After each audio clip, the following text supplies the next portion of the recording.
गुरुवे गौरचन्द्राय राधिकाय तदाले कृष्णाय कृष्णभक्ताय तद्भक्ताय नमो नमः। वन्दे अहं भक्तिचकोरं गौराङ्गनिजप्रेषितं श्रीमते भक्तिवेदान्तः स्वामी वनं नमस्तुभ्यं। नमा ॐ विष्णुपदाय राधाप्रेष्ठाय भूतले श्रीमते भक्तिवेदान्त नारायणिति नामिने। नमा ॐ विष्णुपदाय कृष्णप्रेष्ठाय भूतले श्रीमते भक्तिसिद्धान्त सरस्वती इति नामिने। नमो महावदन्याय कृष्णप्रेमप्रदायते कृष्णाय कृष्णचैतन्य नामने गौर्तिष्वे नमः। श्री कृष्ण चैतन्य प्रभु नित्यानंद श्री अद्वैत गदाधर श्रीवासादि श्री गौर भक्त वृंद। हरे कृष्ण कृष्ण कृष्ण हरे हरे, हरे राम राम राम हरे हरे। सर्वप्रथम मैं अपने परम आराध्यतम मध्य गुरुदेव श्री श्रीमद् भक्ति वेदांतवन गोस्वामी महाराज जी के अभय चरणार विंदों में अनंत कोटि दंडवत प्रणाम करते हुए अहेतु की कृपा वांछा करती हूँ। तत्पश्चात मेरे शिक्षा गुरु पूज्य पाद पद्म श्रीमान गोकुल चंद्र दास प्रभु जी के चरणों में अनंत कोटि दंडवत प्रणाम ज्ञापन करती हूँ। उनसे अहेतु की कृपा वांछा करती हूँ। अपनी समस्त गुरु परंपरा के चरणों में अनंत कोटि दंडवत प्रणाम करते हुए उनसे कृपा आशीर्वाद अभिलाषा रखती हूँ। पूज्यपाद राधा दीदी के चरणों में मेरा अनंत कोटि दंडवत प्रणाम। यहाँ उपस्थित सभी वैष्णव वैष्णवों के चरणों में मेरा यथा योग्य दंडवत प्रणाम। तो भक्ति भगवान ग्रंथ पूज्यपाद वन महाराज जी द्वारा रचित बृहद भागवतामृतम ग्रंथ का ये पाठ है और इसमें 5 चैप्टर्स हैं जिसमें से 2 हम कर चुके, शुद्ध भक्त और ज्ञानी भक्त। तो ज्ञानी भक्त थे हमारे प्रहलाद महाराज और शुद्ध भक्त हैं हमारे अमरीश महाराज। अब हम आज से तीसरा अध्याय प्रारंभ कर रहे हैं। ये है प्रेमी भक्त। प्रेमी भक्त कौन है? श्री हनुमान जी। प्रेमी भक्त कौन होते हैं? जिनके अंदर सेवा की अभिलाषा भी होती है, ममता युक्त सेवा होती है जिनकी, है ना, तो उनको कहते हैं प्रेमी भक्त। तो इसमें बता रहे हैं पूर्व अध्यायों में प्रहलाद महाराज जी हमने ज्ञानी भक्त किए और ये किए, और अब हम कर रहे हैं क्या? जिसके अंदर दास्य का भाव आ गया। दास्य भाव होने से जो क्या करते हैं, सेवा की भावना जिनके अंदर आती है कि मैं इनका दास हूँ, तब वो और उसका संग करते हैं साक्षात, है ना। प्रहलाद महाराज उनका पूजा करते थे, मंत्र करते थे, अम्बरीश महाराज अर्चन पूजन करते थे, पर वो साक्षात भगवान का संग नहीं कर रहे थे। अब हनुमान जी साक्षात भगवान का संग कर रहे हैं और वहां पे वो दासता है उनकी, और वो भी ममता युक्त सेवा है उनकी। ममता है राम जी के प्रति और दासता है। कभी भी वो अंतर ये बताया इसमें दास के अंदर कि वो कभी भी उनके पास एक जगह पर नहीं बैठेंगे। जैसे पांडव बैठते थे ना, उनके संग खाते पीते थे, खेलते थे, पर हनुमान जी कभी नहीं। उनके लिए वो स्वामी थे और वो उनके दास थे। तो प्रेमी भक्त की कैटेगरी ऐसी है कि वो भगवान का संग कर रहे हैं और दास्य भाव से ममता युक्त उनकी सेवा कर रहे हैं। अब इसमें रूप गोस्वामी जी की परिभाषा आ रही है शुद्ध भक्ति की। अन्य अभिलाषिता शून्यम ज्ञान कर्म आद्य अनावृतम आनुकूल्यन कृष्ण अनुशीलनम भक्तिर उत्तमा। भक्ति रसामृत सिंधु का है ये। तो इसमें बहुत सारे हमारे आचार्य वर्गों ने, पूज्यपाद सिद्धांति महाराज जी ने, पूज्यपाद वन महाराज जी ने और भी सभी सभी आचार्यों ने इसकी इतनी सुंदर व्याख्या दी है। इस वाले श्लोक को बार बार हमारे वैष्णव वर्ग हमें पढ़ाते रहते हैं कि ये शुद्ध भक्ति की, और हमें पूरा प्रयास करना है कि कब हमारे अंदर भी ऐसे गुण आ जाएं, ऐसी शुद्ध भक्ति हमारे अंदर भी प्रकाशित हो जाए। तो क्या कह रहे हैं? श्री कृष्ण को सुखी करने की स्पृहा, यानी इच्छा के अतिरिक्त समस्त प्रकार की अभिलाषाओं से रहित। अब क्या है, इस चीज को भी समझेंगे हम कि श्री कृष्ण को सुखी करने की स्पृहा किसे कह रहे हैं, है ना। एक तो जैसे यशोदा मैया का वृतांत दिया जाता है जो दामोदर लीला में बताया कि श्री कृष्ण तो उनका स्तनपान कर रहे थे, पर उनको क्या लगा कि वो दूध नष्ट हो रहा है, जिससे मैं इनके लिए माखन बनाऊंगी, छाछ बनाऊंगी, है ना। दूध जब उबल रहा था, हम सभी ने कथा श्रवण की हुई है, इसलिए यहाँ पर डिटेल देने की मैं आवश्यकता नहीं समझ रही हूँ। तो उन्होंने स्तनपान से कृष्ण को हटा दिया था और कृष्ण उसके लिए गुस्सा भी हो गए, है ना। कृष्ण को कितना क्रोध आया कि उन्होंने मटकी से सब कुछ फोड़ दिया, उखल से फिर उन्होंने यशोदा मैया ने बांधा। पर उसको भी क्या बोला? कृष्ण रोचमाना प्रवृत्ति, है ना। ये हमने भक्ति रसामृत सिंधु बिंदु में ही आया था ये भी, कि कैसे मतलब कृष्ण की सुख की इच्छा तो है, पर ऐसा भी नहीं कि उनके जो हित में होगा उस कार्य को करना। ये नहीं कि कृष्ण अभी चलो यशोदा मैया का दुग्ध पान कर रहे हैं, उधर दूध बह रहा है तो बह रहा है। कहते हैं जो सेव्य वस्तु है उनकी, उसके प्रति हमें और भी ज्यादा अपना, वो गुरुदेव भी कहते हैं इस बात को कि जो भी गुरुदेव के लिए सेव्य वस्तु है उनका भी हमें बहुत ध्यान रखना होता है। जैसे वो खाने पीने की वस्तुएं होती हैं या उनकी सेवा में और वस्तु लगेगी या परिक्रमा में जितनी वस्तुएं लगती हैं, उनका भी हमें सेव्य मान के उनका भी हमें ध्यान रखना है पूरा। तो इसलिए कह रहे हैं कि चाहे भगवान अभी गुरुदेव हैं, कई बार गुरुदेव भी क्रोधित हो जाते हैं, तुम ये क्यों कर रहे हो, तुम ये क्यों नहीं कर रहे हो, पर हमें देखना है जो गुरुदेव के हित में है, तो उनका क्रोध झेल कर भी हमें वो कार्य करना है। पर ये धीरे धीरे धीरे भजन से ही पता लगेगा कि गुरुदेव के हित में क्या है, कृष्ण के हित में क्या है, तब हम उस कार्य को कर पाएंगे। नहीं तो हम सोचेंगे नहीं, गुरुदेव गुस्सा करते हैं इस बात पे, हम तो चलो नहीं कर रहे। जैसे गुरुदेव के रेस्ट की बात आ जाती है, रात के 12 बज के लोग वहां पे बैठे हुए हैं, गुरुदेव ने प्रसाद ही नहीं पाया, तो एक भक्त क्या करेगा, उठकर लड़ेगा कि गुरुदेव प्रसाद पालो, उन सबसे कहेगा आप चले जाओ। तो गुरुदेव डांट भी देते हैं, तुम्हें क्या पड़ी है, अभी अभी मुझे कोई प्रसाद की इच्छा नहीं है, तुम अपना पाओ और जाओ सो जाओ। पर इसमें क्या है, गुरुदेव का तो हित नहीं है, धीरे धीरे धीरे उनकी हेल्थ चली जाएगी अगर ऐसा ही चलता रहा। तो किसी को तो दायित्व लेना पड़ेगा ना कि गुरुदेव समय पर प्रसाद पा ले। तो इस तरह की वस्तुएं जो होती है ना, कि रोचमाना प्रवृत्ति भी सुखी करने की स्पृहा जो बताई गई यहाँ पे, तो हमें क्या करना है, देखना है कि कृष्ण के हित में क्या है, जैसे यशोदा मैया ने देखा, और एक भक्त एक शिष्य गुरुदेव के हित में क्या है ऐसे देखता है। कह रहे और समस्त प्रकार की अभिलाषाएं जहां से ना हो, जैसे ना ज्ञान की हो, ना कर्म की हो, कर्म किसे कह रहे थे हम, जैसे किसी ने हवन कर दिया, किसी ने कहीं और दान कर दिया, भक्तों की सेवा नहीं करी। उस दिन भी हम बता रहे थे कि हम सब करते चले जा रहे हैं काम, कोई कुछ कर रहा है, कोई कुछ कर रहा है, अरे हम भक्ति ही तो कर रहे हैं, चाहे हम दान कर रहे हैं, चाहे कर रहे हैं, चाहे मंदिरों में जाके हम सुबह शाम हम जाते तो हैं मंदिर, पर वो भक्ति नहीं हो जाती, है ना। तो इसी तरह कह रहे हैं कि ज्ञान भी ना हो, जहाँ पे कि सिर्फ ग्रंथ पढ़ते जा रहे हैं और हम फिर भी भक्ति नहीं कर रहे, हरिनाम नहीं कर रहे, एकादशी नहीं कर रहे, कर्म करते चले जा रहे हैं, हवन करते चले जा रहे हैं, पूजा पाठ करते चले जा रहे हैं, पर वो भी भक्ति नहीं है। तो उससे अनावृत एकमात्र कृष्ण की प्रीति के लिए ही कायिक, मानसिक और वाचिक समस्त चेष्टाओं और भाव के द्वारा तैल धारावत अविच्छिन्न गति से जो कृष्ण का अनुशीलन अर्थात कृष्ण की सेवा की जाती है, उसे यानी उन समस्त चेष्टाओं को उत्तमा भक्ति कहते हैं। अब बता दिया कि कायिक यानी शरीर से, मानसिक यानी मन से, और वाचिक यानी वाणी से। हम सुबह से शाम तक करते क्या है, आज भी हम मठ में आजकल पूज्यपाद सिद्धांति महाराज जी कथा कर रहे हैं, तो उन्होंने भी बड़े सुंदर रूप से इसको बताया था कि कैसे हम लोग कृष्ण की सेवा करते हैं, कि जीवा का हम इस्तेमाल करते हैं, है ना। अपनी जीवा को किस में लगाते हैं, हम हरि नाम में लगाते हैं, कृष्ण कथा में लगाते हैं, कानों को भी किस में लगाते हैं, कृष्ण नाम में लगाते हैं और कृष्ण कीर्तन में लगाते हैं। तो हमें इन कानों को और इस जीवा को व्यर्थ की चर्चा में नहीं लगाना। उन्होंने बड़ी सुंदर उपमा दी, इन कानों को बता दिया कि ये तो सांप का बिल है और जो मुख है ये मेंढक है ना, और ये सांप क्या करता है, मेंढक को खाता रहता है। तो क्या होता है, सुनते हैं बोलते हैं, सुनते हैं बोलते हैं। तो हमें ये सब नहीं करना, अपनी कानों को और अपनी जीवा को हमें हरि नाम और हरि कथा में ही लगाना है। तो इस तरह से क्या होगा, सब समय जो तैल धारावत बोल दिया ना, कि एक क्षण भी हमें ना मिले किसी की निंदा करने का, पर चर्चा करने का। तैल धारावत क्या हो, कृष्ण का ही नाम हो और कृष्ण का ही श्रवण हो। और जो शरीर से हम करते रहे, कृष्ण के लिए हम प्रसाद बना रहे हैं, परिक्रमा कर रहे हैं, गुरुदेव की सेवा कर रहे हैं, संग कर रहे हैं, भागवत हम सुन रहे हैं, वैष्णवों का संग कर रहे हैं, बस हमें प्रयास करना है कि इस सब में ही हमारा 24/7 बीत जाए। हमें ये सोचना ही नहीं कि अरे मैं किसके बारे में सोलू, मेरे देवर जेठ, मेरे नंदे, मेरा ये, मेरे घर परिवार बच्चे, इसी में ही पूरा जन्म नष्ट हो जाता है, फिर इसकी निंदा उसकी निंदा। इस सबसे हमें बचने के लिए सबसे अच्छा उपाय क्या है, ज्यादा से ज्यादा जितना हम कर सकें श्रवण करें और कीर्तन करें और हरि कथा बोलें और सुने। तो वो हम काम करते करते भी कर सकते हैं, हम चाहे घर में कितने भी काम करें। आजकल तो कितनी सुविधा है, कितनी सारी सुबह से शाम तक क्लासेस होती हैं, अलग अलग वैष्णव कितनी सारी क्लासेस ले रहे हैं। हम लाइव क्लासेस भी ले सकते हैं, फिर हमारे गुरुवर कथा करते हैं लाइव, वो भी, फिर इतने सारे ग्रंथों पे रिकॉर्डिंग्स भी आ जाती हैं, फिर परम गुरुदेव के भी लेक्चर्स आते हैं। तो अगर हमने अपने आप को एक टेस्ट बना लिया ना कि हमें सब समय यही सुनना है, सब समय यही, तो क्या होगा, हमारा ध्यान ही नहीं जाएगा कि किसने मुझे क्या कष्ट दिया, किसने मेरे लिए क्या बोला, किसने मेरा क्या बिगाड़ा, अरे उसने क्या। तो इस सब पे हमें ध्यान देना ही नहीं बिल्कुल भी। अपना स्वभाव बना लेना है कि हम कथाएं सुनते रहें और कीर्तन करते रहें, और हम पर निंदा पर चर्चा सुने ही ना, हम ये देखें ही ना किसी के घर में क्या हो रहा है या मेरा भी कोई क्या बिगाड़ रहा है, उसको भी हमें नहीं देखना, है ना।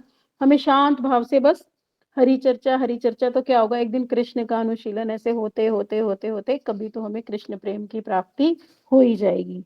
तो यही शुद्ध भक्ति में आएगा जब हम 24/7 सब कुछ छोड़कर, ज्ञान कर्म आदि सब कुछ छोड़कर एकमात्र क्या हो, हमारी सभी इंद्रियों से कृष्ण की सेवा हो। अब कह रहे हैं शुद्ध भक्ति मात्र ज्ञान न होकर अनुभूति युक्त विज्ञान है। इसमें अनुभूतियां होती हैं, प्रत्येक जीव में सेवा वृत्ति निहित है।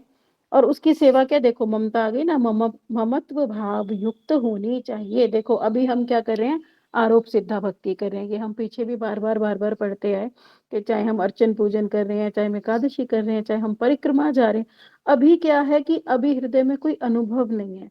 अभी भगवान के प्रति हृदय में कोई ममता नहीं आई। अभी तो अपने गुरुदेव के प्रति भी हमारे हृदय में ममता नहीं आई। अभी तो हमारा हृदय ये भी नहीं रोता कि हरे, कितने मेरे गुरुदेव सुबह से शाम तक कितना अथक परिश्रम करते हैं। अभी भी मैंने देखा गुरुदेव वहां से आए, भुज से भागवतम करके आए, वहां भी 24/7, और आते ही उनका सुबह सुबह नरेला में, रात को वो आए हैं, आधी रात को 12 बजे फ्लाइट से, और सुबह सुबह उनका नरेला में हवन था, नगर संकीर्तन था। उसके बाद दिल्ली में एक हाउस प्रोग्राम था दोपहर को, फिर रात को संगीता दीदी के यहाँ प्रोग्राम था, और फिर सुबह सुबह उनकी फ्लाइट थी। तो मैं उन्हें देख रही थी, इतने थके हुए थे वो, और उनकी एज भी देखो 65+ है वो, है ना। पर फिर भी हर जगह पहुंचना, कट टू कट, कहीं रेस्ट ही नहीं किया। बस एयरपोर्ट से सीधा नरेला, नरेला से सीधा जनकपुरी, जनकपुरी से सीधा ईस्ट ऑफ कैलाश।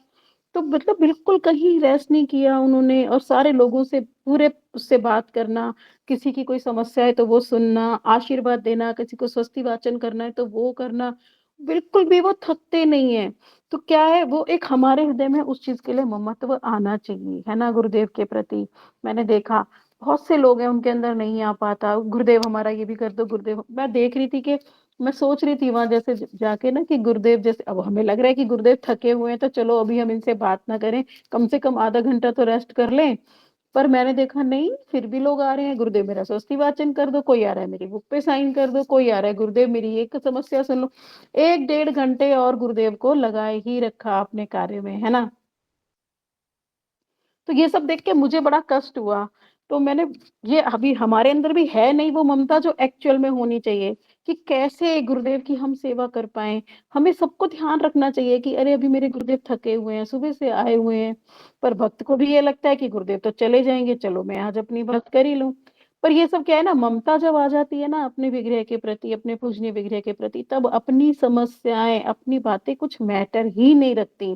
तो ये चेंज फिर अपने आप आ जाता है जब हृदय में ममता आती है।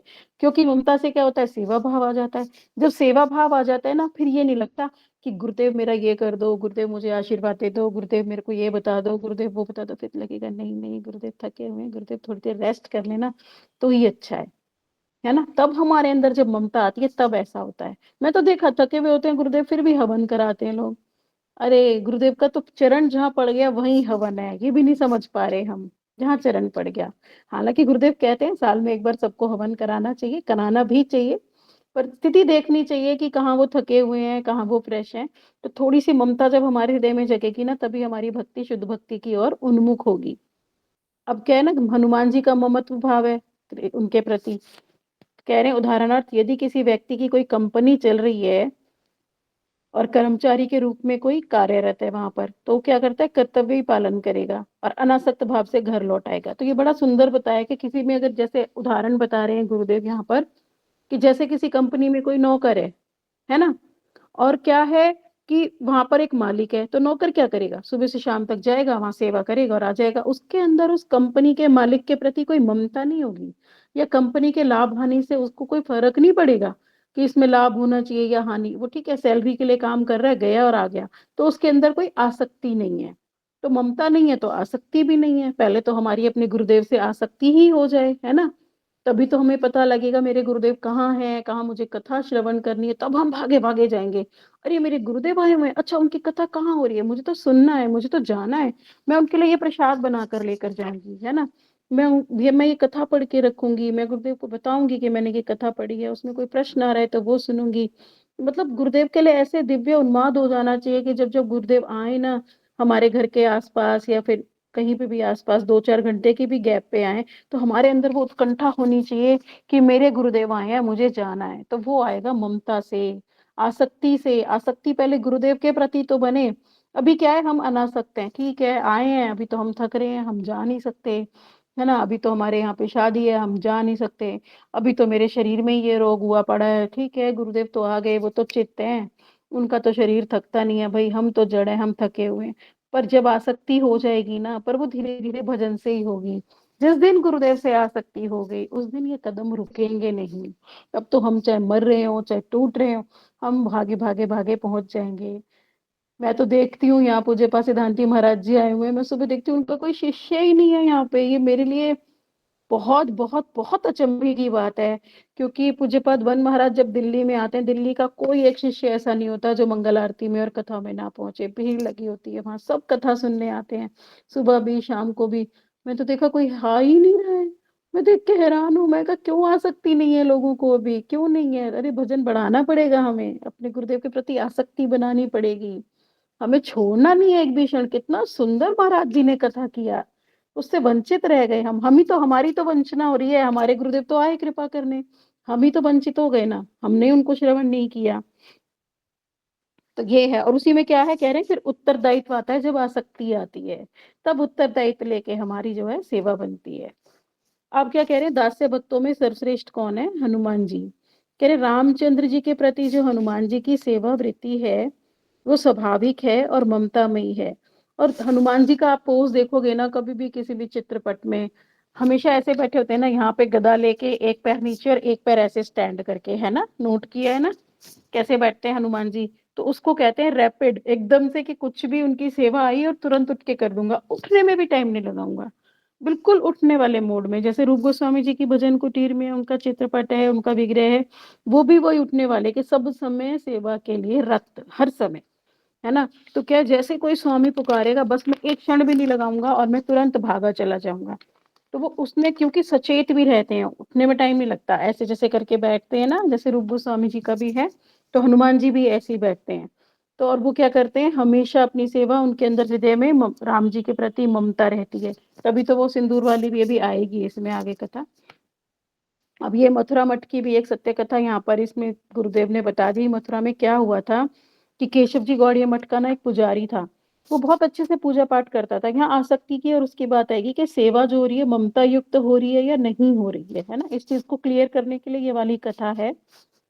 तो वो क्या करते थे, श्री विग्रह को वस्त्र भी धारण कराते थे पुजारी प्रभु, भोग बनाते थे, जप करते थे, और क्या करते थे, सारी सेवाएं करते थे। पर फिर भी क्या हुआ, उनकी ना तो आसक्ति हुई और ना ही उनके हृदय में ममता आई। तो उनका हृदय एक दिन दूषित हो गया कि मुझे इतने साल हो गए यहाँ पे सेवा करते करते करते, 20 वर्षों से मैं मंदिर की सेवा कर रहा हूँ, और मुझे आज तक किसी ने एक पैसा भी नहीं दिया। अब पैसा किसी, अब वो वहां रह रहे हैं, खा रहे हैं, पी रहे हैं, सब सामान उन्हें मिल रहा है, वस्तुएं मिल रही हैं, ठीक है ना। अरे मुझे तो किसी ने पैसा नहीं दिया, मैं मठ में इतनी सेवा कर रहा हूँ। ठीक है, तो मुझे घर चले जाना चाहिए। बोले अच्छा, मैं घर जाके करूंगा क्या, मेरे पास तो धन नहीं है ना। तो उन्होंने क्या कहा, चलो ठीक है, मैं ऐसा करता हूँ, ठाकुर जी के ना उस समय हमारे मथुरा मठ में वो असली सोने के गहने पहनाते थे पूज्य पाद नारायण महाराज जी उनको ना, पूरा श्रृंगार राधा कृष्ण जी का पूरा उसका होता था, असली सोने के गहनों का। तो उनको पता था पुजारी प्रभु को कि ये सारा सोने का गहना है। तो पुजारी प्रभु ने कहा कि चलो मैं ऐसा करता हूँ, ये सारे आभूषण ना चुरा के ले जाता हूँ, तो मेरे पास बहुत धन हो जाएगा, और फिर मैं अपने घर चला जाता हूँ, तो फिर मेरा चल जाएगा जीवन यापन। तो पर ना, परम जो गुरुदेव है ना हमारे नारायण महाराज जी, वो बहुत इंटेलिजेंट है, सबके मन की बात वो जानते हैं गुरुदेव की। तो उन्होंने क्या किया कि उन्होंने ना वैसी सेम ज्वेलरी आर्टिफिशियल भी बनवाई हुई थी। तो उन्होंने रातों रात वो वाली ज्वेलरी बदलवा दी। अब क्या हुआ कि वो जो है पुजारी उन सारे गहनों को लेके गायब हो गया। सुबह उठे, सारे में शोर मचा रहे, पुजारी चला गया, पुजारी नहीं है, पुजारी प्रभु नहीं है, सब ढूंढ रहे हैं, ऊपर नीचे, बीमार हो गए, गायब हो गए, बेहोश हो गए, क्या हुआ। बाद में पता लगा उनका कमरे में भी सामान नहीं था, और ठाकुर जी के सारे गहने भी गायब थे। और गुरुदेव ने आदेश, उनको तो बदलवा ही दिए थे पहले ही सारे ही गहने। अब क्या कर रहे हैं, वो लेटर लिख रहे हैं जी वहां से पहुंच के वो कह रहे हैं, लेटर लिख रहे हैं गुरुदेव को कि गुरुदेव, मेरे को तो कुछ भी नहीं मिला, ये क्या आपने मुझे दे दिया, वहां पे तो सोना लेके मैं भागा था, वो तो सारा पीतल निकला, मेरे संग तो आपने बहुत बड़ा धोखा कर दिया। तो ये भी देखो कि गुरुदेव को लेटर और भेज रहे हैं वो बाद में कि तुमने मुझे नकली दे दिया ये वो। तो इसको कहते हैं कि ये शिक्षा मिल रही है हमें कि ना तो उनकी सेवा ममता युक्त थी, ना से उनका संबंध ज्ञान था, ना ही उनका गुरु के प्रति निष्ठा थी, कुछ भी नहीं थी। वो बस देखो कहीं न हमारा पूज्यपाद माता प्रिय प्रभु जी ने भी परसों बड़ी अच्छी कथा की थी। उन्होंने भी बोला कि कहीं ऐसा ना हो, भागवतम का वो पढ़ा रहे थे, है ना? तो उन्होंने बताया कि कहीं ऐसा ना हो जाए कि हमारा साधा साधन जो हम तो सोच रहे हैं हम साधन कर रहे हैं, हम परिक्रमा में जा रहे हैं, हम हरि नाम कर रहे हैं, हम एकादशी कर रहे हैं, पर कहीं ऐसा ना हो जाए कि हमारा साधन ही सारा व्यर्थ ना हो जाए, है ना? तो कितना देखो उन्होंने 20 साल सेवा की पर उन्हें क्या मिला? ना तो भगवान से आसक्ति हुई, ना ममता हुई, ना अपने गुरुदेव के प्रति निष्ठा बनी, है ना? ना उन्हें संबंध ज्ञान हुआ, तो क्या फ़ायदा हुआ इतनी सेवा करने का भी? जो वो सेवा करते जा रहे थे, हरि कथा भी श्रवण कर रहे थे, अर्चन पूजन भी कर रहे थे, ठाकुर जी का निलाना-दुलाना, श्रृंगार करना, 20 वर्ष किया उन्होंने और फिर भी उनके अंदर एक लेश मात्र भी ना प्रेम आया, ना आसक्ति आई, उल्टा वहाँ से चोरी करके और चले गए, है ना? ऊपर से फिर अपने गुरुदेव को लेटर भी लिख रहे हैं कि आपने तो मुझे धोखा दे दिया, गहने भी पीतल के निकले, है ना? तो ये क्या है? ये हमारी सेवा वृत्ति नहीं है, फिर हम दिखाने के लिए वही बात आ गई आरोप सिद्धा भक्ति। आरोपित ही तो था सब कुछ। कि वो 20 वर्ष थक गए और फिर चले गए। पर अगर हम अपना आंकलन करें, करते हृदय में थोड़ा प्रेम तो आता है ना। कृष्ण कैसे लीलाएँ करते होंगे। अब जैसे कितनी सुंदर जैसे गुरुदेव ने अब की बार वहाँ द्वारका जी में भी हम गए थे, तो वहाँ पे गुरुदेव जब कथा सुनाते थे भागवतम की, तो जब कृष्ण लीलाएँ लेते थे तो हम उसका आस्वादन करें। जैसे कृष्ण की लीला सुना रहे हैं कि कैसे उन्होंने कालिया नाग पे नृत्य किया, है ना? कैसे उन्होंने गोवर्धन पर्वत धारण किया, कैसे राधा जी को वो परिक्रमा के समय दर्शन दे रहे हैं। तो हमें ये प्रयास करना है कि हम उन लीलाओं में पहुँचे, हम प्रार्थना करें, हे गुरुदेव जो लीलाएँ आप हमें श्रवण करा रहे हो, इन लीलाओं का छींटा-कोटा हमारे भी हृदय में प्रकाशित हो जाए। हमें प्रयास तो करना पड़ेगा उन लीलाओं में जाने का। हमें अपने गुरुदेव से भी आसक्ति करनी पड़ेगी, ममता करनी पड़ेगी, प्रेम करना पड़ेगा, वैष्णवों से भी हरि, गुरु, वैष्णव तीनों के प्रति हमारे हृदय में बराबर-बराबर ममता आनी चाहिए। तभी क्या होगा, तभी सेवा आएगी, तभी सेवा भाव उदित होगा। हम तब ऐसे नहीं बैठेंगे, नहीं-नहीं हम तो मैंने तो देखा, इतने मतलब इतने एज्ड 70-70, 80-80 साल के लोग परिक्रमा में आते हैं और फिर वहाँ सेवाएँ भी करते हैं, फिर वैष्णवों के लिए प्रसाद भी बनाते हैं, है ना? तो उनके अंदर कितना सेवा भाव है, कितनी ममता है वैष्णवों के लिए, है ना? तो ये हमें भी अपना प्रयास करना पड़ेगा। जब हम हरिनाम करेंगे, तब हमें हरिनाम प्रभु से भी प्रार्थना करनी पड़ेगी कि हरिनाम प्रभु हम पे कृपा कीजिए, हमारे अंदर कुछ सेवा और ममता आए। जब तक हमारा संबंध नहीं बनेगा ना, तब तक हमारे अंदर ममता आएगी भी नहीं। तो हमें अपने गुरु से सबसे पहले तो संबंध बनाना पड़ेगा, ममता अपने हृदय में पैदा करनी पड़ेगी, तब कहीं जाके हमारा संबंध बनेगा और तब कहीं हमारे अंदर सेवा वृत्ति आएगी और तब भजन शुरू होगा क्योंकि भज दातु तो बोल ही दी सेवा वृत्ति, है ना? भज धातु का अर्थ ही यही है कि सेवा वृत्ति हमारे हृदय में आनी चाहिए, तो वो संबंध के बिना नहीं आएगी। अभी देखो ना कैसे हम सभी जितने भी लोग यहाँ क्लास में भी हैं या वैसे भी, हम सभी अपने घर में कितनी सेवा करते हैं ना, कितनी ममता होती है हमारी पुत्र में, पुत्री में, पति में, है ना? घर में, यहाँ तक कि अपनी मेड में भी होती है कि इसको कुछ हो गया तो अभी हम कुछ सुनते हैं किसी को कुछ हो गया तो भी हम रोने लग जाते हैं, है ना? तो भी हम सोचते हैं, "हाय! मैं अपने पुत्र को ये बना के खिला दूँ, पुत्री को ये खिला दूँ, उसे जाना है चलो उसके लिए कपड़ा बना दूँ।" तो ममता है, संबंध है, तभी तो हमारा हृदय चल रहा है ना उनके प्रति काम के लिए। तो ये हमारा गुरु के प्रति क्यों नहीं चलता, है ना? कि मेरे गुरुदेव आ रहे हैं, मुझे क्या तैयारियाँ करनी है, मुझे समय अरे अभी तो हम समय भी नहीं निकाल रहे, है ना? समय तो निकालें हम कम से कम अपने गुरु के लिए। समय निकालना तो हमारा आरंभ हो ना कम से कम, वो चीज़ है। अब कह रहे हैं हनुमान जी भगवान रामचंद्र के नित्य सिद्ध परिकर हैं। उनकी श्री रामचंद्र के प्रति अगाध निष्ठा है। अगाध निष्ठा, ये निष्ठा भी बहुत बड़ी वस्तु है कि हमारी कम से कम गुरुदेव में तो निष्ठा हो जाए। हमारी निष्ठा ऐसी हो जाए गुरुदेव में कि सिर्फ गुरुदेव ही हमारे रह जाएँ, है ना? संसार तो जो है, वहाँ तो हमारी आसक्ति हटे और गुरुदेव में हमारी आसक्ति चली जाए, तब वो निष्ठा होगी। तब जब हमारी गुरुदेव से निष्ठा हो जाएगी ना, तब भक्ति हृदय में आएगी और जब गुरुदेव के प्रति हो जाएगी ना, तो वो ही भक्ति साम्राज्य का क्या है, हमारा मेरुदंड है। और क्या है, अगर हम गुरु के प्रति एकनिष्ठ नहीं हैं, तो भक्ति में कदापि हमारी प्रगति नहीं होगी। तो उसके लिए हमें उत्कंठित रहना होगा, गुरु निष्ठा भी विकसित करने के लिए गुरुदेव को हम श्रवण करें, वैष्णवों को श्रवण करें, उन्होंने जो ग्रंथ लिखे उनको पढ़ें, उनको हम अपने हृदय में उतारें, उन्हें हम अपना समय दें, है ना? तो ये सब हमें करना ही पड़ेगा। आरोप सिद्धा भक्ति करते करते करते भी संबंध तो हमें बनाना पड़ेगा, अपने हृदय को हमें द्रवित करना पड़ेगा। अभी परिक्रमा हो रही है ना? ये सब इतने एजिड हैं, सब आ रहे हैं बिना थके, सबके सब कितना प्रयास कर रहे हैं, नृत्य कर रहे हैं, कीर्तन कर रहे हैं, कथा कर रहे हैं, सबका प्रसाद भी वितरित कर रहे हैं। तो उसके प्रति हमारे हृदय में एक द्रविता तो आनी चाहिए, द्रव्य हो जाना चाहिए हमारे हृदय में कि ये महाराज जी लोग कितना प्रयास कर रहे हैं, मेरे गुरुदेव इतनी दूर से चल कर आए, अरे मैं इतना निकृष्ट कि मैं वहां जाऊं भी नहीं, मैं अपने गृहस्थ में ही पड़ा रह जाऊं, है ना? कभी कुछ समस्या, कभी कुछ समस्या, कभी कुछ हमारे गृहस्थ में आती रहती है और हम उस समस्याओं में फंस के फिर से अपने गुरुदेव के पास नहीं पहुंच पाते। यही हमारे भक्ति मार्ग का सबसे बड़ी बाधा है ना? तो ये हमें ही अपने आप को बोल्ड बनाना पड़ेगा कि कोई भी स्थिति हो, मुझे जाना है तो मुझे जाना है। ठीक है ना? हमारा प्रयास 100 होना चाहिए, 99.99 नहीं होना चाहिए हमारा प्रयास, कि हम सब समय अपने गुरुदेव के पास पहुंचे, उनकी सेवा करें, उनकी कथाओं को श्रवण करें, उनका अनुशीलन करें, जो वो हमें सुना रहे हैं, एक एक शब्द का मतलब उसका समझने का हम प्रयास करें कि गुरुदेव ने ये शब्द बोला तो इसमें क्या महिमा थी।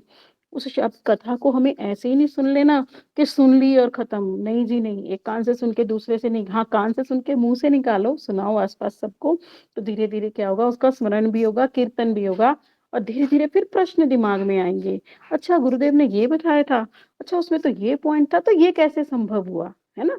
इस तरह की बातें तभी आएंगी जब हम कथाओं में डीप घुसेंगे, पर उसके लिए भी हमें प्रयास करना पड़ेगा।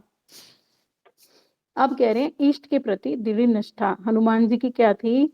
अपनी दृढ़ निष्ठा थी, है ना? रामचरितमानस का यहाँ पे दिया हुआ है, श्री नाथे जानकी नाथे अभेदा परमात्मनि तथापि मम सर्वस्य श्री राम कमल लोचना।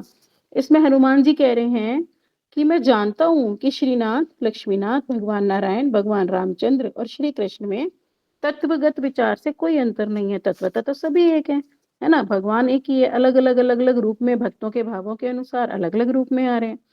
पर मेरी निष्ठा क्या है? एकमात्र श्री राम के प्रति ही मेरी निष्ठा है। इसी भाव में वे निरंतर जप करते थे, रघुपति राघव राजा राम, पतित पावन सीताराम। तो हनुमान जी क्या करते थे हमेशा, हमने भी देखा, उन्होंने यहाँ तक कि अपना हृदय भी चीर के दिखा दिया था, है ना, कि मेरे हृदय में सीताराम है या नहीं है। हम लोग बचपन से ही वो चित्रपट भी देखते आ रहे हैं कि हनुमान जी ने अपनी छाती चीरी हुई है और उसमें अंदर से हमें सीताराम जी के दर्शन हो रहे हैं। तो वो जब छोड़ते ही नहीं थे, और आज भी ये कहा ही जाता है और ये अनुभव भी है बहुत से लोगों का कि जहां जहां भी रामायण का पाठ किया जाता है ना, रामचरितमानस का पाठ किया जाता है, वहां पे हनुमान जी किसी ना किसी रूप में अवश्य ही श्रवण करने आते हैं। कभी देखो, कभी बंदर रूप में होते हैं वहां पे, कभी कोई व्यक्ति ऐसा होगा जो बस बैठा ही हुआ है वहां बिल्कुल अटूट भाव से। हमने अभी भी देखा, जैसे गुरुदेव जब हमारे द्वारका जी में कथा करते थे तो वहां एक गाय हमेशा कथा सुनने बैठी रहती थी, छोड़ती नहीं थी वो। तो हमें नहीं पता कौन किस रूप में कथा सुनने आ रहा है ना? क्योंकि हनुमान जी को तो यहीं छोड़ गए थे कलयुग में, श्री राम के तुम कलयुग में रहो यहाँ पे, है ना? तो इसलिए वो यहाँ पे जहां भी रामचरितमानस का पाठ होता है वहां पे वो अवश्य विराजमान होते हैं। अब वो कहते हैं कि यद्यपि कृष्ण उनके समक्ष किसी भी रूप में प्रकट क्यों ना हो जाएं, किंतु क्या करेंगे, उनको क्या चाहिए? सिर्फ सीताराम जी के दर्शन चाहिए। तो त्रेता युग में इस भौतिक जगत से वो नरवत लीला स्मरण करते हुए उन्होंने हनुमान जी से कहा, मैं चाहता हूं तुम इस जगत में रहकर मेरे पवित्र नामों का प्रचार करो। ये कहकर वो हनुमान जी से चले गए और हनुमान जी को उनका बड़ा विरह हुआ। फिर वो वहां से किशिकंदा चले गए और हर समय क्या करते थे? सीताराम जी का जप करते रहते थे और रोते रहते थे, और इससे उनका शरीर पुलकित हो जाता था। अब इसी बात को बताने के लिए कि हनुमान जी की श्री रामचंद्र के प्रति कैसी निष्ठा है, यहाँ बहुत सुंदर कथा बताई जा रही है, गुरुदेव ने बताई, श्री भगवान द्वारा गरुड़ जी के अभिमान का शमन, है ना? तो इस कथा में क्या हुआ था, एक बार श्री कृष्ण ने कहा, जाओ तुम ना हनुमान जी को किशिकंधा से बुला कर लाओ। नहीं, एक बार ना उनको गुरु जी को अभिमान हुआ था कि मैं, मेरी स्पीड सबसे ज्यादा है, मैं सबसे ज्यादा सेवा करता हूँ और मेरे जितना तेज कोई भी नहीं उड़ सकता। तो उनके अभिमान का शमन करने के लिए श्री कृष्ण को पता लग गया कि गरुड़ जी को तो अभिमान हो रहा है। तो उन्होंने जाओ उनको बोलो कि यादवेंद्र तुम्हें बुला रहे हैं। तो गरुड़ जी उड़े, अपनी स्पीड से गए एकदम उनके पास, हनुमान जी के पास, और बोले तुम्हें ना यादवेंद्र बुला रहे हैं। तो हनुमान जी का तो राघवेंद्र के प्रति यानी श्री राम के प्रति है अभिनिवेश। तो उन्होंने थोड़ा बहाना सा लगाया, "अरे अभी मैं बीमार हूँ, अभी मैं थोड़ा ठीक है, मैं बाद में आऊँगा।" उनसे कहो आ रहा है वो, बाद में आएगा। तो वो फिर वहाँ पहुँच गए वापस, वो बोले, "क्या हुआ? तुम लेकर नहीं आए हनुमान जी को?" वो बोले, "नहीं, मैं तो नहीं लाया क्योंकि वो कह रहे हैं अभी मेरे से नहीं आया जाएगा, मैं बाद में आऊँगा।" तो उन्होंने कहा, "तुमने क्या कहा था उनसे?" बोले, "मैंने कहा था आपको यादवेंद्र बुला रहे हैं।" बोले, "नहीं, तुम उनको बोलो कि राघवेंद्र बुला रहे हैं।" बोले, "अच्छा ठीक है।" फिर गरुड़ जी फिर से गए और उन्होंने सत्यभामा को कहा, "चलो, चलो तुम जल्दी से सीता देवी बन जाओ।" और उन्होंने फटाफट से बलदेव जी को बोला कि तुम वो बन जाओ, लक्ष्मण बन जाओ, है ना? धनुष बाण ले लिया और रामचंद्र का रूप धारण कर लिया और वो चले गए गरुड़ जी बुलाने। जैसे ही उन्होंने हनुमान जी से बोला कि तुम्हें राघवेंद्र बुला रहे हैं, तो हनुमान जी तो आ गए और गरुड़ जी मिल गए। वो उनको आ गए, चरणों में भी लेट गए, बात-वात करके उन्हें प्रणाम करके लौट भी गए कशीकंधा। और गरुड़ जी अभी वहां से वापस आ ही रहे थे और हनुमान जी को उन्होंने लौटते हुए देखा। उन्होंने कहा, "हनुमान जी, आप तो अभी वहीं थे और मैं आपके साथ ही आया, तो आप कैसे जाकर लौट भी आए?" तो बोले, "हाँ, मैं तो अपने प्रभु से मिला है।" तो ये होती है उत्कंठा अपने प्रभु से मिलने की। और गरुड़ जी का अभिमान वहां पे चूर्ण विचूर्ण हो गया। गरुड़ जी को लगा, अरे मैं तो सोच रहा था मेरी जितनी स्पीड किसी की नहीं है, मैं तो भगवान जी का वाहन हूँ और देखो उसका सेवक का अभिमान कैसे चूर्ण विचूर्ण। के गरुड़ जी तो अभी आ ही रहे हैं और हनुमान जी दर्शन करके भी आ गए, वापस लौट रहे हैं द्वारका से। कह रहे ये तो उनका अभिमान टूट गया।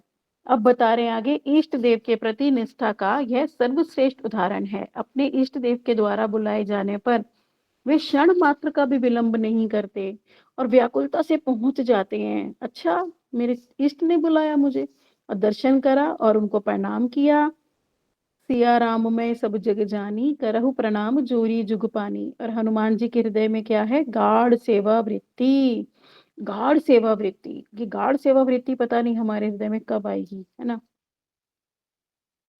हमारे गुरुदेव हमें कितनी सेवा का सुअवसर प्रदान करते हैं, कितनी, वो कितना हमें देते हैं, ये करो वो करो वो करो, पर हम क्या है ना, हमसे होता ही नहीं है।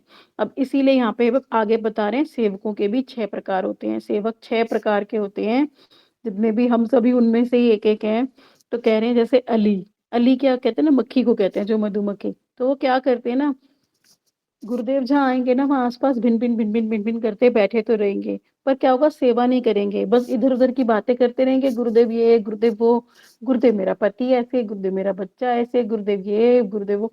तो वो भिन-भिन भिन करके गुरुदेव के सामने बने रहेंगे कि हाँ, गुरुदेव हम आए हुए हैं और हम आपसे बात करें, पर सेवा कुछ नहीं करेंगे वो, है ना? तो वो क्या करते हैं, बस जैसे कहते हैं ना, फूलों के पास मधुमक्खी भिन-भिन करती रहती है, तो ऐसे ही वो गुरुदेव के पास बने रहते हैं। ऐसे सेवकों को बताया गया, इनका नाम होता है अली। 6 प्रकार के सेवक आएँगे, ये तो मैं कहूँगी कि लिख लो, ताकि हमें अपनी भी परिस्थिति पता चले कि हम किस प्रकार के सेवक हैं। दूसरे प्रकार के सेवक हैं यतिसक, है ना?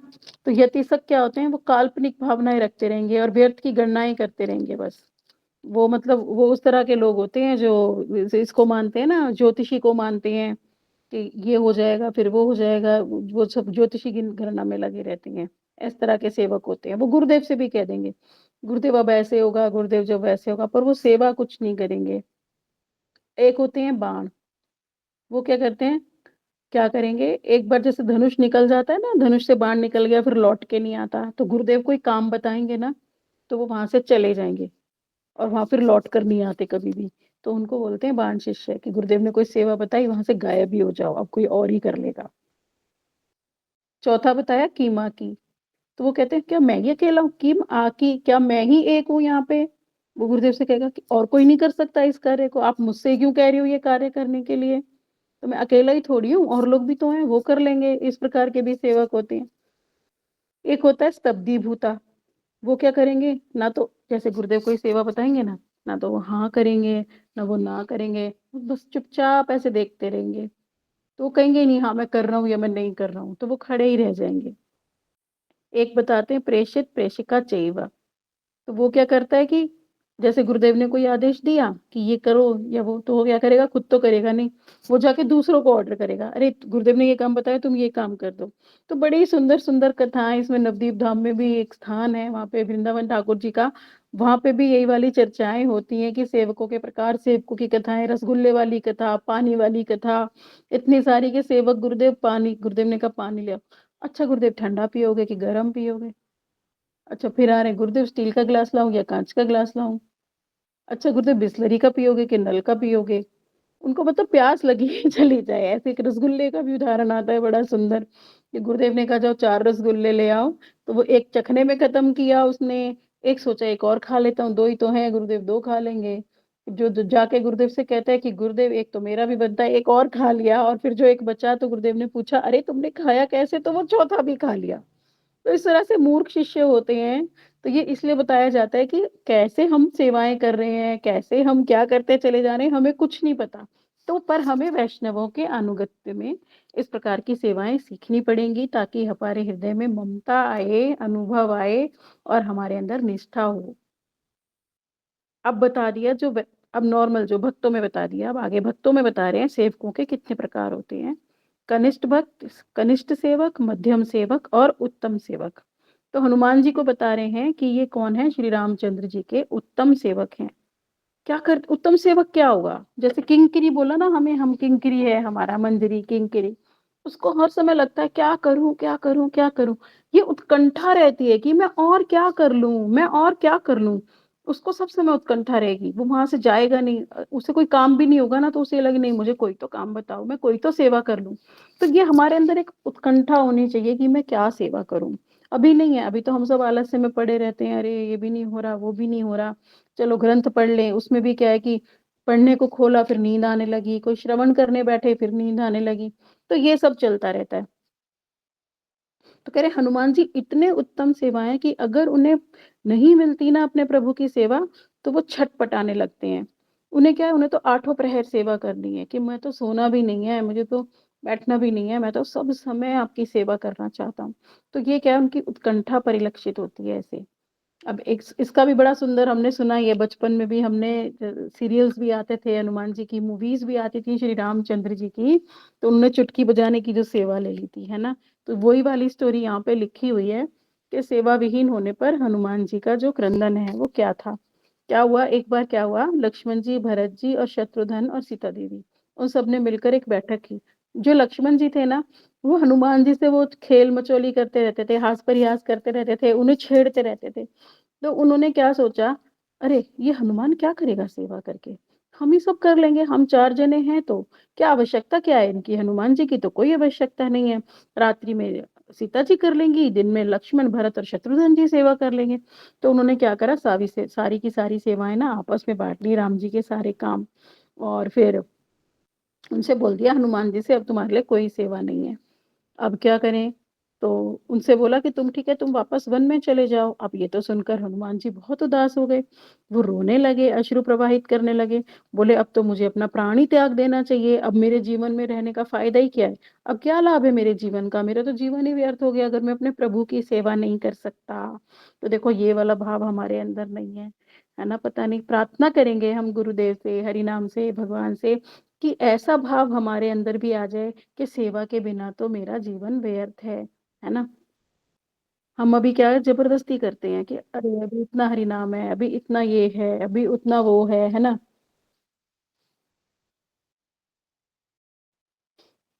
तो ये सब है हमारा, है ना?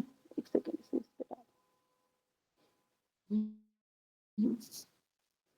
तो हमारे को लगना चाहिए कि अगर मैं हरि नाम नहीं कर रहा हूँ, अगर मैं कथाएँ नहीं सुन रहा हूँ, अगर मैंने व्रत नहीं किया है, अगर मेरे गुरुदेव की मैं सेवा नहीं कर पाई, मेरे गुरुदेव आए हुए हैं और मैं अपने घर में ही बैठा हूँ, तो ये हमारे को ये लगना चाहिए हाय, हाय! मैं क्यों जी रहा हूँ? मैंने अपने प्राण ही क्यों धारण किए हैं? मैं तो अपने गुरुदेव की सेवा ही नहीं कर पा रहा, मैं तो अपने गुरुदेव के पास ही नहीं जा पा रहा, है ना? मैं तो कोई कीर्तन ही नहीं कर पा रहा, मैं तो ग्रंथों में भी प्रवेश नहीं कर पा रहा। तो क्या कह रहे हैं कुछ समय पश्चात रामचंद्र जी ने देखा कि हनुमान तो यहाँ पर है नहीं, तो उन्होंने लक्ष्मण जी से पूछा कि हनुमान जी कहाँ हैं? तब उन्होंने कहा कि वो तो वन में है, तो उन्होंने कहा नहीं मुझे लगता है कि वो मेरे द्वार पर बैठा है, देखो वो तो अंतर्यामी है ना, स्वामी तो जानता है मेरे सेवक के हृदय में क्या चल रहा है। तो बड़ा सुंदर उनको सब पता गुरुदेव को भी सब पता होता है, मेरे किस शिष्य के मन में क्या चल रहा है, कौन दुखी है, मैंने देखा कई बार, गुरुदेव वहीं जाके बुला लाते हैं उसको। उन्हें अपने आप से पता लग जाता है कि वो दुखी है और वो वहाँ बैठा है या बैठी है, तो गुरुदेव किसी को भेज देते हैं कि उसको बुला के लाओ। मैंने देखा कई बार बोलते हैं गुरुदेव जाओ उसको बुला के लाओ। अब वो देखा तो सच में वो विरह में बैठा होता है या कोई बात हो जाती है, उससे दुखी होता है, तो ये सब गुरुदेव को पता लग जाता है। तो ऐसे ही श्री राम को भी पता लग गया, वो भी हृदय को जानते हैं हनुमान जी को। तो उन्होंने कहा नहीं वो द्वार पे ही बैठा है, तुम कह रहे हो वन में है, वन में नहीं है, जाओ उसे बुला कर लाओ। तब वो गए लक्ष्मण जी, उनसे कहा कि श्री राम तुम्हें बुला रहे हैं। हनुमान जी आए, तो वो उनके चरण कमल पकड़कर रोने लग गए। तो श्री राम ने कहा क्यों रो रहे हो हनुमान? उन्होंने कहा मेरे पास तो अब आपके लिए कोई सेवा शेष नहीं है, सभी सेवाएँ ये सब कर लेंगे आपकी। तो जब आपकी सेवा ही नहीं है तो मैं इस जीवन का धारण करके क्या करूँगा? मैं तो ये विचार कर रहा हूँ कि मैं अपने प्राण ही त्याग दूँ। अब क्या वास्तविक शिक्षा क्या मिल रही है कि हमारा जीवन भगवत सेवा के लिए ही होना चाहिए। हम क्या करते हैं सेवा ना करके ना हम माया की सेवा करते रहते हैं निरंतर पत्नी, संतान, धन अर्जित करना। जिनके पास बहुत धन है वो भी धन अर्जित करने में ही लगे हुए हैं। हम सोच ही नहीं रहे कि हमारा जीवन व्यर्थ जा रहा है। अरे एक एक छत चाहिए सिर पे और रोटी खानी है और करना क्या है? ठीक है, अगर हमारा जीवन यापन करने के लिए है पर्याप्त, तो हम क्यों प्रयास अपने अपने जीवन को हम वेस्ट करते चले जा रहे हैं और धन अर्जित करना है और धन अर्जित करना है और धन अरे क्या करेंगे उतने धन का? फिर छोड़ के मर जाएँगे। और ये क्या है ना सांसारिक धन ही हमारे दुखों और कष्टों का कारण है। तो कहते हैं जिसका भगवान धन नष्ट कर देना, उस पे भगवान की बहुत विशेष अहेतु की कृपा है कि उसको माया से बिल्कुल हटा लिया और भजन में लगा दिया। मैंने देखे बहुत से भक्त जिनका धन ही नष्ट हो गया, फैक्ट्रियाँ बंद हो गई, पति बीमार हो गए और सब कुछ भी नष्ट हो गया। पुत्र भी उनका कुछ नहीं करता, वो भी विदेश चला गया, अकेले रह गए। तो वो भी बहुत से भक्त ऐसे हैं, पर उन्होंने भी क्या करा अपनी सेवा बढ़ा ली, गुरुदेव के चरणों में भजन करना शुरू कर दिया। नहीं तो माया का ही अभिमान रहता। अभिमान रहता तो तृणादपि शून्यचेन हम हो नहीं पाएँगे, धन का अभिमान, रूप का अभिमान इतना है कि हम कभी भी सुनीच नहीं हो पाएँगे, कभी भी हमारे अंदर दीनता नहीं आएगी। तो उस दीनता को लाने के लिए भी तो हमारा धन नष्ट होना ज़रूरी है, रूप नष्ट होना ज़रूरी है ना? जब सगे-संबंधी सब चले जाएँगे हमारे, तब हम दीनहीन होकर भजन करेंगे कि गुरुदेव अब आप ही मेरे हो, है ना? तभी दीनता यही प्रोसेस है। यही गुरुदेव की भगवान की कृपा होती है कि तुम्हें दीन बनाने के लिए तुम्हें जिस-जिस चीज़ का अहंकार होता है ना, उस चीज़ को नष्ट कर देंगे। परिवार का अहंकार होता है तो परिवार में तुम्हारी बुराई फैला के वहाँ से तुम्हारा सारा संबंध टूट जाएगा, है ना? तो परिवार नष्ट होगा, फिर क्या है पुत्र में अगर आसक्ति है तो पुत्र भी या तो विदेश चला जाएगा या कुछ हो जाएगा तो वो पुत्र भी तुम्हारी आसक्ति खत्म करेंगे, वो भी काटेंगे। तो इस तरह से धीरे-धीरे और धन का अगर अभिमान है तो वो भी काटेंगे, पति का अभिमान है तो उससे भी तुम्हें कोई सुख नहीं मिलेगा। तो इस तरह से क्या होगा, हमारा क्या है कष्टों का कारण वही है, हमारी आसक्ति कट जाएगी और क्या होगा हम भजन में लग जाएँगे और फिर दीनहीन भाव से लगेंगे कि ना अब तो धन रहा, ना रूप रहे, ना रिश्तेदार रहे, देखो समय भी बच गया, अब कहीं जाना भी नहीं है, कहीं आना भी नहीं है। तो ये भक्तों पे विशेष कृपा होती है, जिनका भजन सही दिशा में चलता है, उनके ऊपर ऐसी कृपा होती है। तो फिर भजन करते हैं, वो रोते नहीं हैं उस स्थिति के लिए कि हाय, हाय! ये क्या हो गया? मेरा पुत्र भी चला गया, मेरे रिश्तेदार भी चले गए, मेरा पति भी बीमार है। उनको फिर ये संताप नहीं होता। उनको लगता है हाँ, गुरुदेव अब तो आप ही मेरे जीवन में रह गए और एक ठाकुर जी मुझे तो भजन ही भजन करना है। अच्छा ये अब ना किसी का फ़ोन आएगा, ना मुझे किसी की सेवा करनी है, ना समय तो माया की सेवा तो हो गई बंद, अब क्या भगवत सेवा शुरू। आसान नहीं है ये, पर धीरे-धीरे ऐसा भाव आएगा अगर हम भजन में सही-सही से चलेंगे। फिर कह रहे हैं हम सभी इस सत्य से भली-भाँति परिचित हैं कि हम माया की ही सेवा करना चाहते हैं। हम सब समय क्या करते हैं अपने पति, पुत्र, घर में सबकी सेवा करना चाहते हैं, पर हम क्या करते हैं कृष्ण की सेवा नहीं करना चाहते। पर हनुमान जी का भाव इतना सुंदर है कि उनकी कितनी गाढ़ सेवा मार भाव की मूर्ति बता दिया उन्हें, कि वो गाढ़ सेवा भाव की साक्षात मूर्ति हैं। श्री हनुमान जी। तो उनका क्रंदन जब श्री राम ने सुना तो उनका हृदय द्रवीभूत हो गया। बोले चिंता मत करो, मैं तुम्हें अपनी सुंदर निजी सेवा प्रदान करूँगा। तो उन्होंने लक्ष्मण जी से कहा, क्या तुम जानते हो मेरे भक्तों में हनुमान सर्वश्रेष्ठ है और इसने अपने मेरे चरणों में सर्वस्व त्याग दिया। वनवास के समय भी इसने मेरी कितनी सेवा करी। विशेष रूप से सीता देवी को ढूँढने व लंका पर जीत प्राप्त करने में मेरी सहायता की थी। यह मुझे अति प्रिय है। तुम इससे सेवा कैसे छीन सकते हो? तुम हनुमान को कुछ ना कुछ तो सेवा प्रदान करो। तब लक्ष्मण जी ने हनुमान जी को सेवा प्रदान की। ये हम कल पढ़ेंगे, समय हो गया है। वाञ्छाकल्पतरुभ्यश्च कृपा सिन्धुभ्येव च पतितानां पावनेभ्यो वैष्णवेभ्यो नमो नमः। हाँ, दीदी कोई प्रश्न कर रहे थे आप? बबीता दीदी? हाँ जी। हुँ,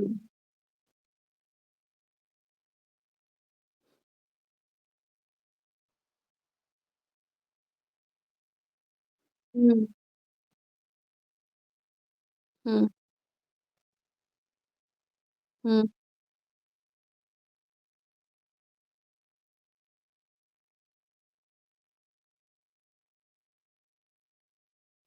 दीदी यही तो यही यही यही हाँ, मैं वही आपसे कह रही हूँ, वो सब अरेंज करते हैं ठाकुर जी। वो अभाव तुम्हें कभी नहीं आएगा। ठाकुर जी पे छोड़ के तो देखो, ना तो तुम्हारी परिक्रमा रुकेगी, ना परिक्रमा के लिए धन की कमी आएगी, यहाँ तक कि आप फ्लाइट की भी टिकट करा लोगे और रूम रेंट भी वहाँ निकल जाएगा। वो सब गुरुदेव देते हैं।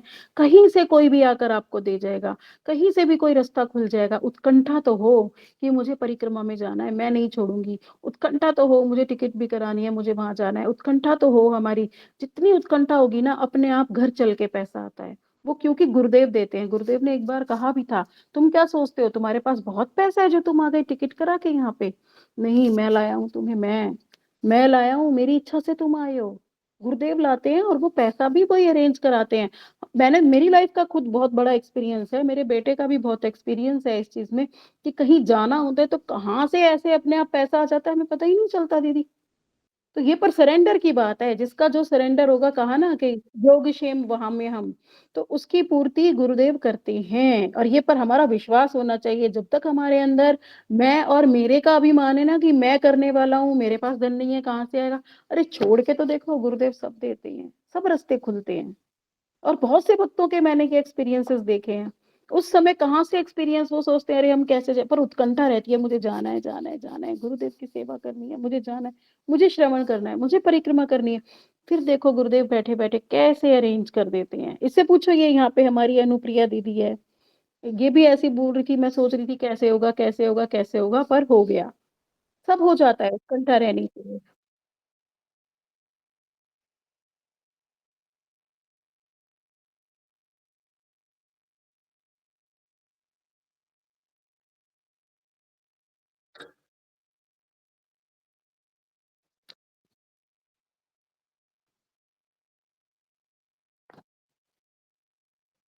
हुँ। नहीं ऐसे, हाँ, रह सकते हो फिर हॉल से, हॉल्स में तो फ्री रहते हैं ना। मठों में जो हॉल्स होते हैं, वहाँ तो फ्री रहते हैं ना, जिन्हें लेविशली एसी भी चाहिए, जिन्हें जो है बेड भी चाहिए, जिन्हें सेपरेट रूम भी चाहिए, वो लोग रूम रेंट देखते हैं, नहीं तो फ्री रहने के लिए हॉल्स हैं, कितनी ब्रह्मचारी ब्रह्मचारियाँ आके हॉल में रहती हैं फ्री।